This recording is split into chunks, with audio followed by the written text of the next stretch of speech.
Эфир Абхазского телевидения продолжается. Вы смотрите информационный выпуск Амшекушара. Здравствуйте. Сегодня в выпуске. В Сухуми проходит съезд Совета ботанических садов стран СНГ.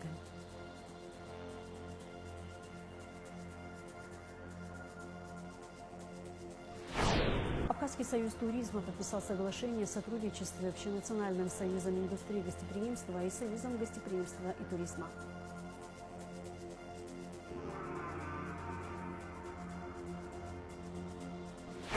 В стране запустят государственный информационный портал кадастровой палаты, где будет доступна вся информация с картами и чертежами.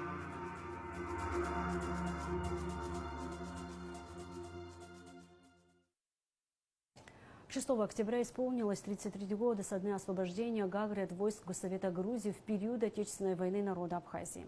Наступательная операция по освобождению Гагрского района началась рано утром 2 октября 1992 года. В этот же вечер в 19 часов 30 минут город был полностью освобожден от врага. Под Гагрой были разгромлены отборные грузинские батальоны. 6 октября в 6 часов 40 минут государственный флаг Абхазии уже развивался на российско-абхазской государственной границе по реке Псоу. Гагрский район был оккупирован войсками Грузии 48 дней и ночей.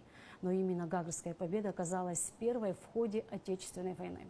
После выпуска новостей мы предлагаем вашему вниманию документальный фильм «Гагрский рубеж». В этом фильме почти все бойцы абхазской армии, принявшие участие в освобождении города Гагры. Президент Бадра Гунба и вице-президент Беслан Бигвава приняли участие в торжественных мероприятиях, посвященных годовщине освобождения Гагрского района. Мероприятия начались с церемонии возложения цветов к памятнику первому президенту Владислава Ардзинба и к мемориалу погибшим защитникам Отечества. Затем состоялся праздничный концерт. В своем поздравлении с Днем освобождения Гагрского района президент Бадра Гунба подчеркнул, что эта первая крупная победа не только подняла боевой дух народа, но и лишила уверенности противника. Значение этой победы трудно переоценить. Именно она показала всему миру, что народ Абхазии непоколебим в своем стремлении к свободе и способен отстоять свое будущее.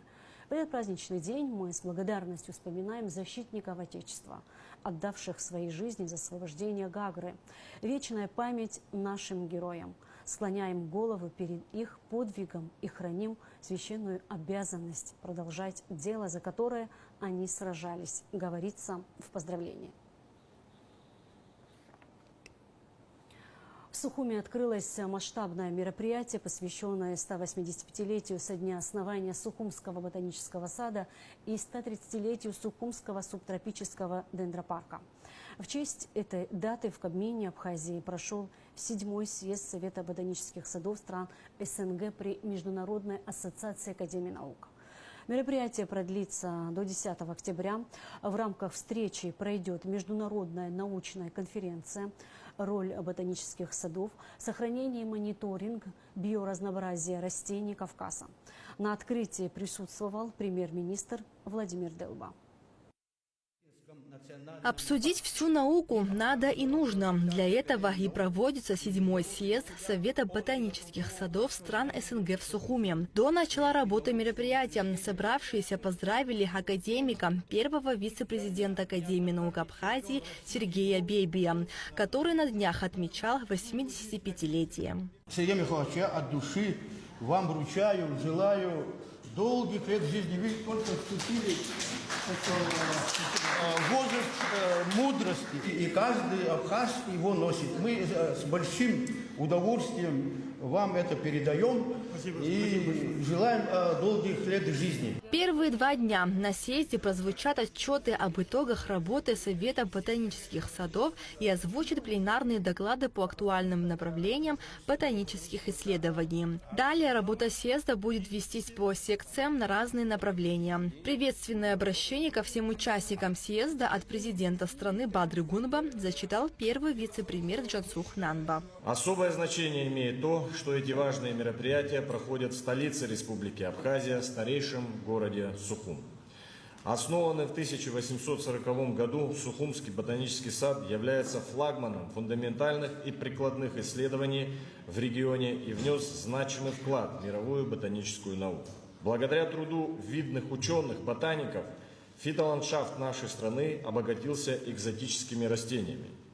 Практически все сельскохозяйственные культуры – чай, цитрусовые, табак и многие другие – вышли из стен ботанического сада и стали основой сельскохозяйственного производства и социально-экономического развития страны. Позвольте от имени народа Абхазии, от себя лично, поздравить всех участников съезда и пожелать плодотворной работы, новых научных достижений в вашей деятельности на благо настоящих и будущих поколений. Президент Республики Абхазия Бадра Зурабович Гунба.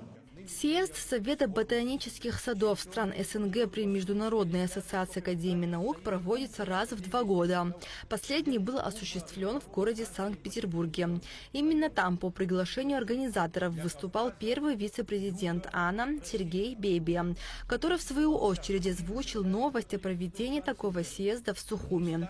И вот теперь все гости у нас в стране. Последние 20-25 лет государство уделяет особое внимание экологическим проблемам. В уникальных природных ландшафтах создаются новые заповедники, национальные парки. Парламентом государства принят закон об особо охраняемых территориях и лесном кодексе Республики Абхазия. Создан Институт экологии. Делается все возможное для сохранения и приумножения основного богатства нашей Родины – природы. Находясь на берегу Черного теплого моря и на склоне высоких гор Большого Кавказа, Абхазия обладает богатейшим спектром природных условий, что и создает огромное богатство в разнообразии ее природных комплексов. Коллектив института делает все возможное, чтобы сохранить, изучить и приумножить богатую растительность Абхазии. Считаю очень важным, актуальным не только для Абхазии, не только для России, но в планетарном масштабе это сохранение и рациональное использование именно горных лесов, являющихся объектами, являющихся хранителями благоприятных климатических условий, чистой питьевой воды для существования человека на планете. Остро стоит в мировом масштабе. И ботанические сады должны сделать очень много достижений для сохранения рационального использования именно горных лесов. От Москвы до Казахстана участников много, как, впрочем, и тем. Поговорили о ключевых факторах усыхания и потери декоративности зеленых насаждений на Черноморском побережье России и Абхазии. Также обсудили проблемы сохранения старовозрастных деревьев в ботаническом саду Петра Великого. Ботанический сад – это организация, имеющая документированные живые коллекции, гербарии и другие формы хранения, которые используются для научных исследований, сохранения биоразнообразия и демонстрации образовательных целей. Здесь на Ярославле мы имеем количество садов. У нас в России 98, это те ботанические сады, которые входят в Совет ботанических садов России. Наш сад пополнялся значительной потерей во время блокады. Артобстрелы, бомбардировки и жестокий мороз в 1942-1943 годах практически полсада уничтожили. Сада, который еще не был Петром Великим, он был, потом перестал, потом опять мы восстановили. И вот Сухумский ботанический сад очень нам помогал.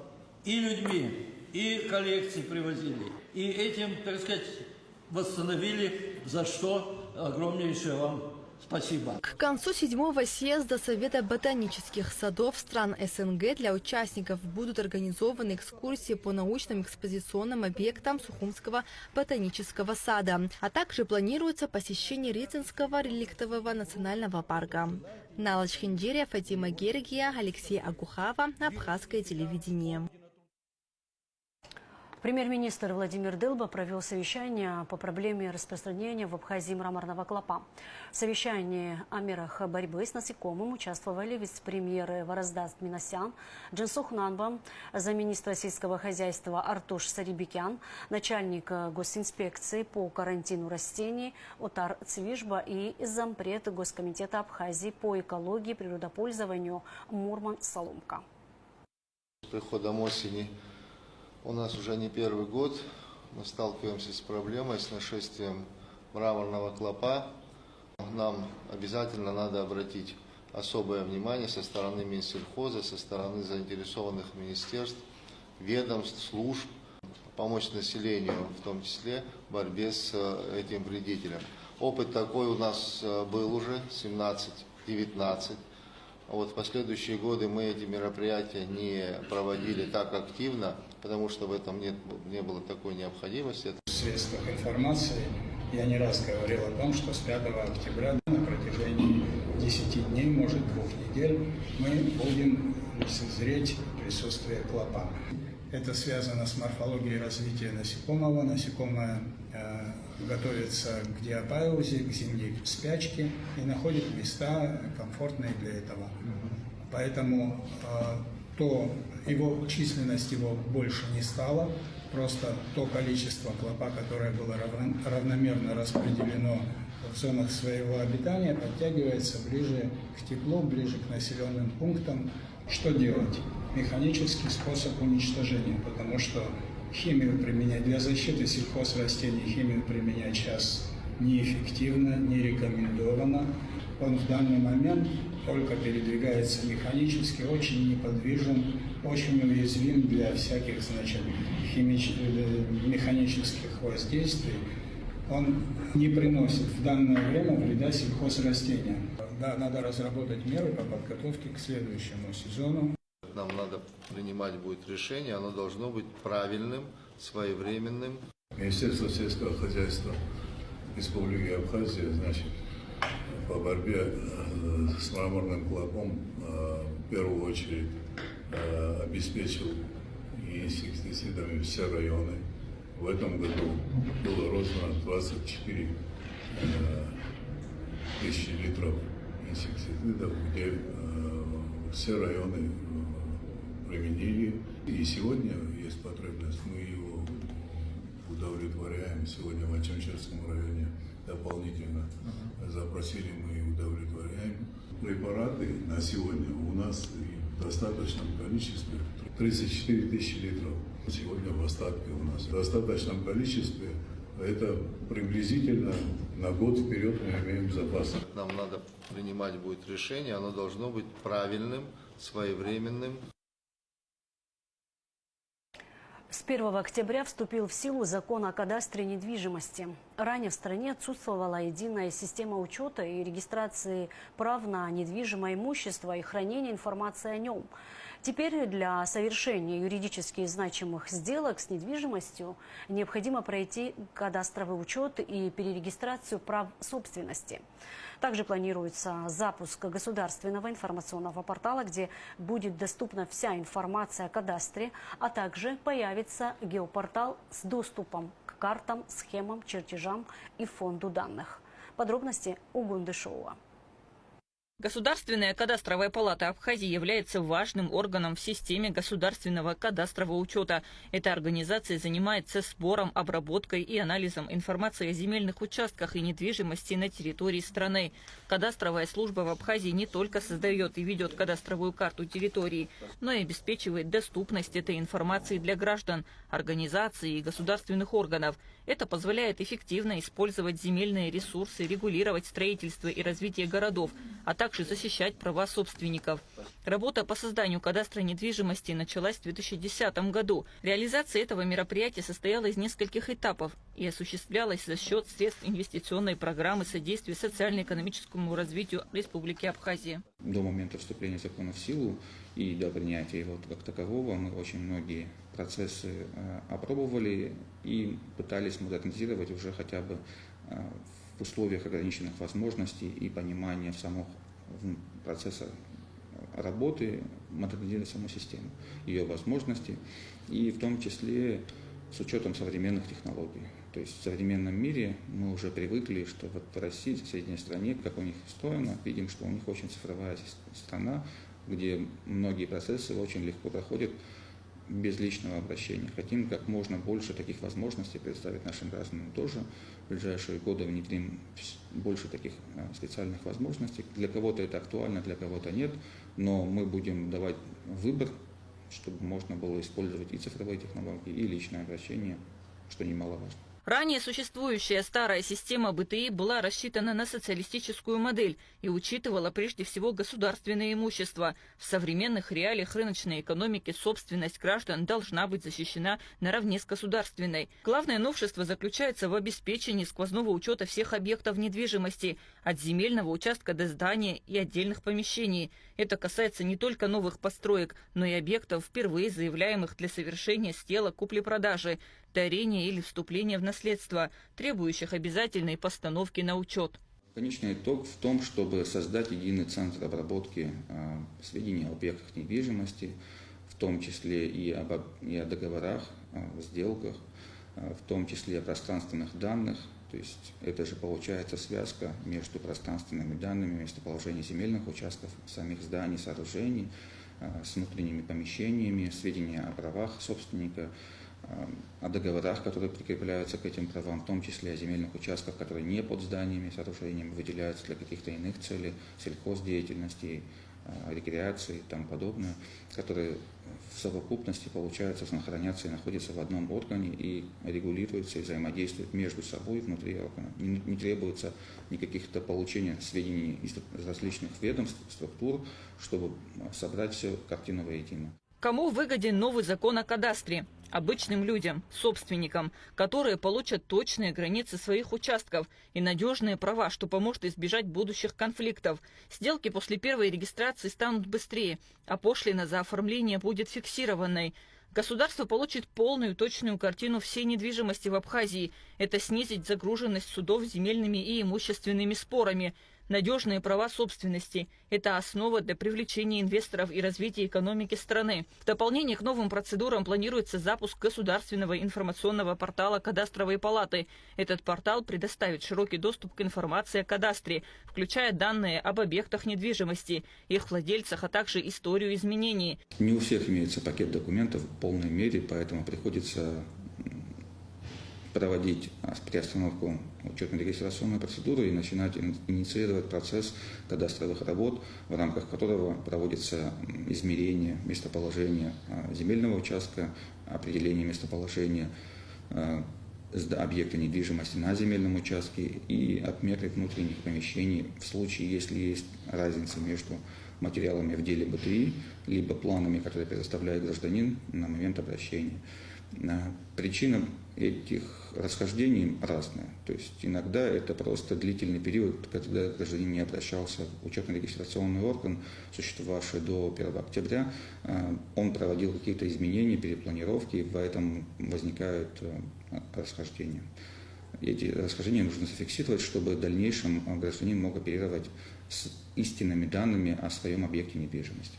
Внедрение закона о кадастре недвижимости и запуск соответствующего информационного портала направлены на повышение эффективности управления недвижимостью, снижение рисков при совершении сделок и обеспечение широкого доступа граждан и организаций к актуальной информации. Система позволит увидеть полную картину, сколько недвижимости учтено, сколько используется, какая часть жилая, какая коммерческая. Кроме того, будет внедрена кадастровая оценка, необходимая для сделок купли-продажи, дарения и наследства. Это альтернатива дорогой рыночной оценки.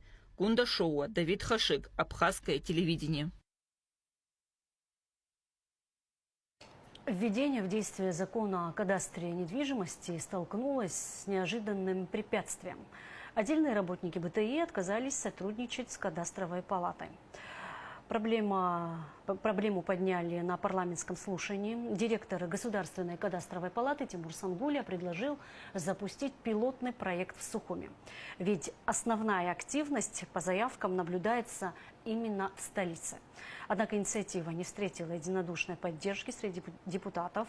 Многие парламентарии настаивали на отсрочке введения закона до 2027 года. В итоге слушание было решено продолжить обсуждение проблемных аспектов на следующей сессии парламента, чтобы выработать взвешенное решение. Вопрос, связанный с кадастром.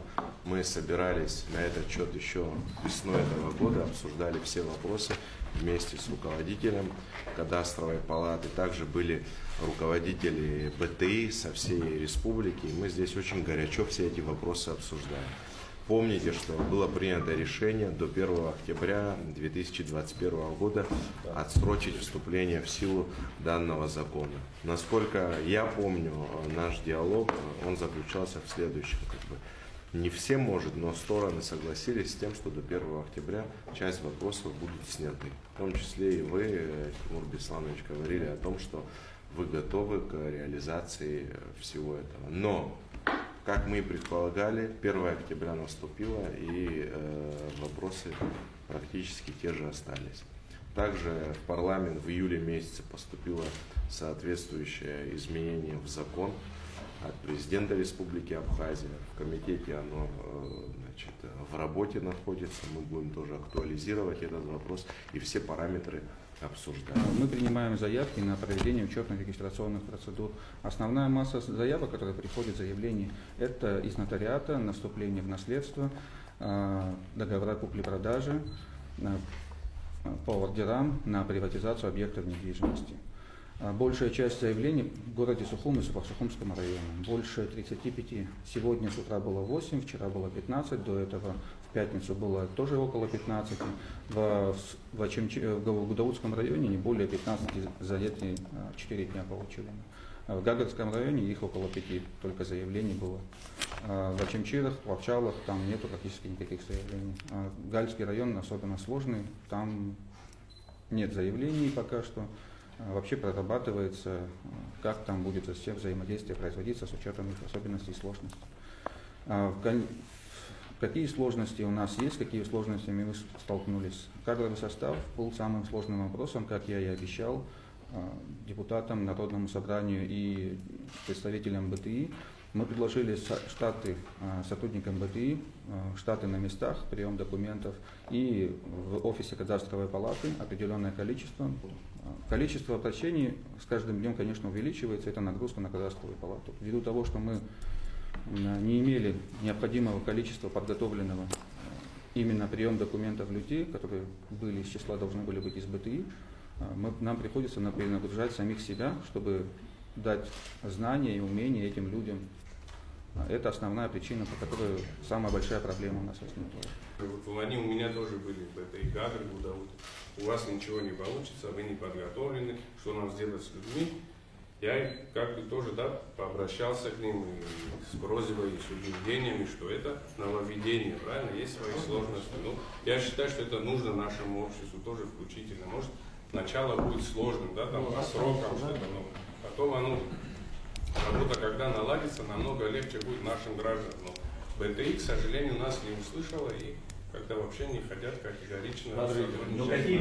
То, что к 1 числу появились моменты о том, что исполнительная власть не готова к реализации, мы можем использовать разные формулировки, но если гражданин, юридическое лицо не может прийти и получить услугу, сейчас очень мало заявлений, потому что страна несколько дней была в праздниках, с 1 числа, потом выходные. И почему я уточняющий вопрос задавал у Андрея Львовича, нотариальное заверение гражданско-правовых сделок, связанные с недвижимостью, в стране остановились. Да. И если даже, еще раз повторюсь, примете на ближайшей сессии этот проект, та проблема, с которой столкнулись, нерешаема. И в полной мере этим законопроектом она решает часть задач, но не все которые. Поэтому необходимо и поэтапное внедрение закона, и отсрочка его вступления. Специалисты управления капитального строительства приступили к ремонту кровли здания Гудаутской районной поликлиники. По поручению президента Бадры Гунба заменят 1535 квадратных метров кровельного покрытия. Наши строители работают до позднего вечера, необходимо успеть до начала сезона дождей. Объект сложный, здание внесено в реестр памятников историко-культурного наследия. С учетом возможных неблагоприятных погодных условий ремонтные работы займут до 2 месяцев, сообщил начальник УКС Демир Гамисони. Асфальт начали укладывать на проспекте Свободы в Ткварчале. Работы, включающие капитальный ремонт коммуникаций, начались 2 года назад. Кроме того, планируется капитальный ремонт улиц Лакоба и Шагенова.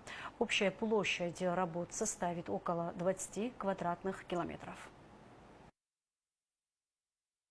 Работы по проспекту были начаты еще 2 года назад. Были проведены работы по капитальному ремонту коммуникаций и подготовке основания. На сегодняшний момент продолжаются работы. Общая протяженность у нас 2 километра. Общая площадь 38 тысяч квадратных метров. Помимо улицы Проспект Свободы в городе Ткварчал будут проводиться еще работы по капитальному ремонту по улице Шавгенова, асфальтобетонного покрытия, и по улице Лакоба. Общей площадью порядка 20 тысяч квадратных метров. Работы по Ткварчалу будут проводиться в течение 1,5 месяцев для того, чтобы все поставленные задачи на текущий год были выполнены своевременно. 251 украинский беспилотник аппарат сбили силы ПВО за ночь, сообщили в Минобороны Российской Федерации. Из них 62 над Черным морем, 11 над Краснодарским краем. Во время налета беспилотника в России прекратили работу 8 аэропортов. Так, в Сочи задержали 26 рейсов, а 5 самолетов ушли на запасные аэродромы. Сухумский аэропорт работал в штатном режиме. Генеральный директор аэропорта Сухума поделился с абхазским телевидением планами дальнейшей работы воздушной гавани. На текущий момент мы прорабатываем расписание на зимний период. Как мы рассчитываем, аэропорт Сухум будет функционировать круглый год. Рейсы в город Сухум достаточно популярны. Этот сезон показал, что загруженность воздушных судов составляет где-то порядка 95-98%. Конечно, мы работаем над программой по увеличению направлений полетов из города Сухум и в город Сухум. На 2026 год запланировано открытие порядка еще 5-6 направлений. Двухдневный 6-й международный туристический форум «Визит Апсны» и 3-я выставка «Апсна Хорика» проходят в Гагре. Более 150 участников форума обсуждают поднятие качества сервиса и внедрение новых стандартов качества. Абхазский союз туризма подписал соглашение о сотрудничестве с Общенациональным союзом индустрии гостеприимства и Союзом гостеприимства и туризма. Мы подписали соглашение о вступлении в туристический альянс Черноморского побережья. Мастерская гостеприимства, как проектный офис по развитию туризма, направлена наша деятельность на развитие туризма и гостеприимства, повышение качества сервиса, доращивание кадров и туристических проектов, на расширение туристического сезона, на создание всесезонных предложений и на поиск новых точек роста в Республике Абхазия, соединение бесшовным сервисом Юг России и Республика Абхазия нашими туристическими продуктами, чтобы гости, приезжающие в Абхазию, понимали, зачем они едут, понимали, на какой период они едут, и самое главное, осознавали, что они вернутся сюда еще раз, потому что им нравится сервис, нравится кухня, они понимают культурный код, и ваши гостеприимные люди им всегда рады. Сегодня мы подписали 2 соглашения. У нас есть туристический Черноморский альянс, в который входит уже АМОС, это Сочинская ассоциация ательеров.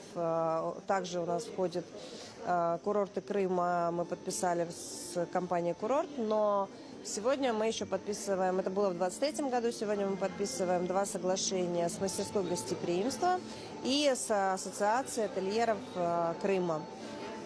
Я думаю, что наша коллаборация даст очень много положительных эффектов.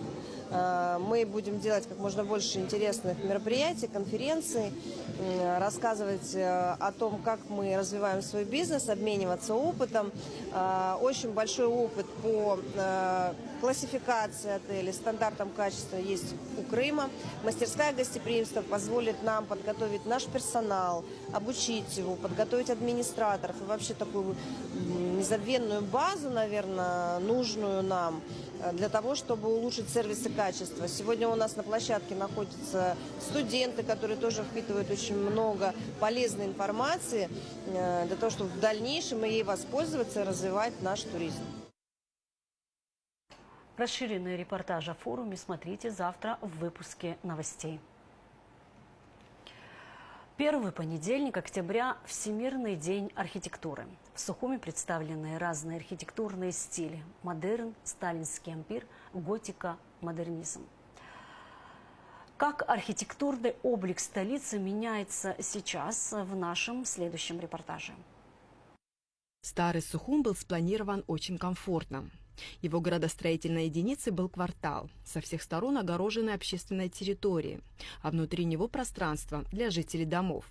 Микрорайонная застройка началась в поздний советский период, что, по словам главного архитектора Сухума Беслана Багателя, было исторической ошибкой. А все потому, что изменение планировки города стало одной из причин хаотичности застройки и увеличения в центре зон для автомобилей в ущерб пешеходных пространств. В период индустриализации начинается активная застройка. На чистом поле разбрасывают просто дома, пятиэтажные, девятиэтажные, типовые дома, чтобы быстренько заселить людей. Это тоже историческая ошибка. Это историческая ошибка, потому что город не должен был так развиваться. Мы начинали с квартальной застройки, идеальное строение города, а перешли к микрорайонной застройке. Много лет общество волнует тема сохранения исторической среды городов. Негативно воспринимается хаотичная застройка и самострой. Впрочем, как говорит Беслан Багателя, самостроя становится меньше. Чтобы свести к минимуму эту проблему, при администрации столицы должна работать группа людей, которая мониторит город. Проще остановить стройку на этапе фундамента. У нас есть такие строения, которые уже несколько этажей застроены, но у них нет никаких разрешительных документаций. Мы будем бороться с этим, будем делать предписания и будем как-то договариваться с застройщиками. Что конкретно я вижу в будущем, как с этим бороться и как с этим работать? Нам необходимо создать какую-то внутри отдела архитектурного, какую-то бригаду, можно так сказать, из надзирателей, которые будут регулярно курсировать и будут инспектировать город. Призываю всех, вам будет намного удобнее, всех застройщиков, кто планирует что-то строить, вам будет намного удобнее строиться, если вы предварительно проработаете свой генплан своего участка. Недавно начались работы по реконструкции фасадов памятников архитектуры. Одно из таких зданий на пересечении улиц Ардзенба и Воронова. Оно входит в список памятников архитектуры. Здание Абиги начнут реставрировать в следующем году.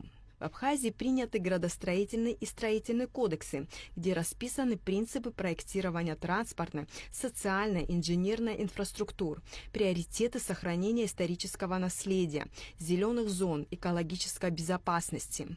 Город будущего, говорит Беслан Багателя, это город для людей.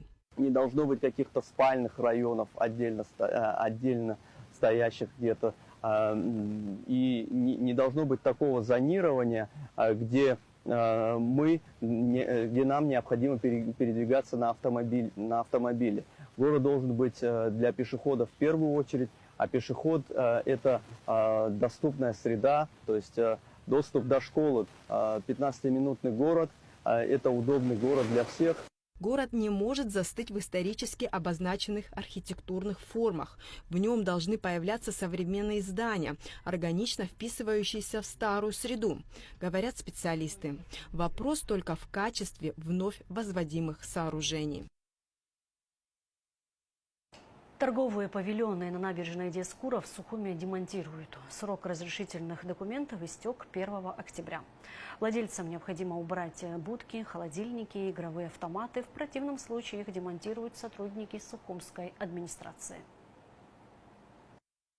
Хочу обратиться к предпринимателям, к нашим гражданам, которые ведут предпринимательскую деятельность на набережной. Напомнить им о том, что 1 октября 2025 года разрешение на их деятельность закончилось. Продлеваться администрацией оно не будет, поэтому просьба до 13 октября демонтировать все свои торговые павильоны, будки, холодильники, там всякие игровые автоматы, демонтировать и забрать свое имущество. В противном случае администрация города своими силами демонтирует все эти торговые павильоны и будки и не несет гарантии за их сохранность. Это касается территории от кафе «Пингвин» до поворота на Маяк. Уполномоченный по правам ребенка в Абхазии Мактина Джинджоли и президент благотворительной организации «Справедливая помощь» доктора Лизы Ольга Демичева подписали соглашение о взаимодействии и сотрудничестве. Цели объединения усилий по защите прав и интересов детей в Абхазии, нуждающихся в поддержке, включая медицинскую помощь и социальную адаптацию. Это соглашение не просто формальность, а конкретный механизм оказания помощи детям, оказавшимся в трудной жизненной ситуации. Работая много лет в оказании помощи вышеупомянутой категории детей, я могу на личном опыте сказать, что наибольший эффективный механизм достигается, когда объединяются усилия государственных органов и общественных организаций. Очень часто к нам обращаются семьи, чьим детям необходима высококвалифицированная медицинская помощь. Иногда вопрос стоит не просто в финансировании, а в налаживании логистических связей между родителями, медицинскими центрами и специалистами. Я думаю, что объединив свои усилия, опыт и компетенцию наших организаций, мы сможем более эффективно оказывать помощь детям. И самое важное – реагировать не просто на острые кризисные ситуации, но и выработать эффективный механизм превентивных мер, системную работу. Я думаю, что нам это удастся. Я очень благодарна за инициативу и доверие руководству фонда «Справедливая помощь» доктора Лизы. Ольга Юрьевна, очень вам благодарна. Уверена, что мы реализуем все пункты, которые указаны в нашем соглашении на деле, и наше сотрудничество будет очень эффективным, а самое главное, полезным той категории детей, которые особенно в этом нуждаются. Подписание соглашения о взаимодействии, дружбе и сотрудничестве с уполномоченным по правам человека Республики Абхазия для справедливой помощи доктора Лизы, крупнейшей благотворительной организации России, знаковое событие. Благотворительную помощь тяжело больным детям наша организация оказывает уже более 15 лет. У нас наработан большой опыт взаимодействия с федеральными медицинскими центрами Российской Федерации. Отработан механизм сопровождения семей с тяжело больными детьми, начиная от помощи в транспортировке, размещении, сопровождении в вопросах бытовых нужд. И все наши умения, возможности и компетенции мы с радостью предоставим тем, кто нуждается в нашей помощи, детям и их семьям из Республики Абхазия. Дружеское взаимодействие между благотворителями и государственными структурами, дружеское взаимодействие между нашими странами – это еще один шаг во взаимопонимании сложных вопросов оказания комплексной помощи самым незащищенным категориям. И я очень рада, что сегодня состоялось подписание этого договора, открывающего новые возможности для тех, кто ждет от нас помощи. Более 2000 пачек сигарет изъяли абхазские таможенники на посту ПСУ. Контрабанда была спрятана в колесах автомобиля, выезжавшего в Россию. За рулем находился 35-летний сухумчанин Сергей Пиштовчан. Изъятые пачки без акцизных марок были предназначены для продажи в магазинах беспошлинной торговли. Материалы дела переданы в отдел дознания и таможенных расследований. А сейчас расскажем о погоде в ближайшие сутки.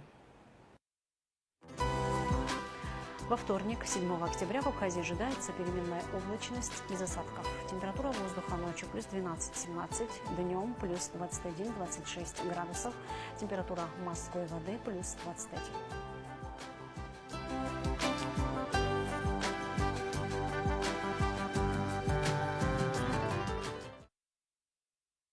На этом наш выпуск завершен. Всего вам доброго. До встречи в эфире.